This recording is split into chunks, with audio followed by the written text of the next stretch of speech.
The night it all came together was quiet. Too quiet.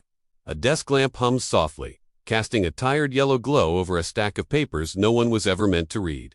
Outside, Los Angeles slept. Inside those pages, a story waited and finished, unresolved, and heavy enough to change how people would see everything they thought they knew. This was the last report, and once you hear what was inside it, you'll understand why it was never meant to be found. For decades, Rob Reiner stood in the public eye confident, outspoken, certain.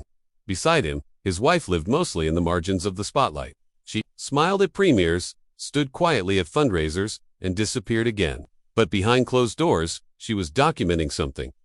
Writing late into the night, recording conversations, asking questions that didn't have easy answers. What was she trying to understand? Or warn us about? Friend Slata said she had changed in the final years. She listened more than she spoke, laughed less, observed more. At dinners, she would trail off mid-sentence, as if remembering something she wasn't ready to share. One friend recalled her, saying, almost jokingly, "You never really know a life until you write it down." Why did she feel the need to write it down so urgently? The first dark detail in her report wasn't scandal, it was loneliness. A quiet, echoing loneliness that grew inside a marriage lived under constant pressure. The public saw glamour. She felt distance. She wrote about rooms full of people where she felt invisible, about conversations reduced to schedules and obligations. Was love slowly being replaced by performance? The second detail cut deeper. She described fear not of a person, but of silence. Long stretches where difficult topics were avoided, buried beneath routine. She wrote that silence can be louder than arguments, heavier than anger. What happens when two people stop asking each other the hard questions? Then came the third. Guilt. A persistent, gnawing guilt she couldn't shake. She wrote about choices made years earlier, moments where she compromised parts of herself to keep peace, to keep moving forward. You don't lose yourself all at once, one line read. You misplaced yourself slowly. How many of us recognize that feeling but never admit it out loud? The fourth detail was the most personal. Declining health, both mental and physical, carefully hidden behind practiced smiles.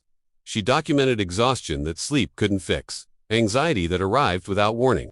She wondered if the world would take her pain seriously if she didn't have a famous last name. Would anyone listen if she spoke plainly? Detail 5 revealed frustration systems, expectations, and the invisible rules of proximity to power. She wrote about being heard only when she echoed someone else's opinion, about ideas dismissed until repeated by another voice. Was this just her experience, or a pattern bigger than one household? The sixth detail was love. Real love. Complicated, enduring, but strained. She didn't paint herself as a victim, or her husband as a villain. Instead, she wrote about two people growing in different directions while still caring deeply.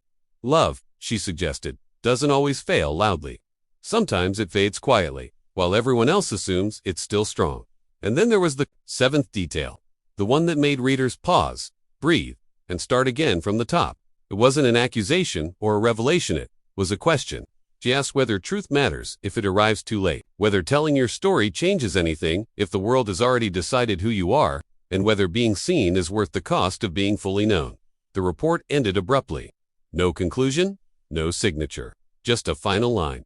If someone finds this, I hope they understand I was trying to make sense of my life, not escape it.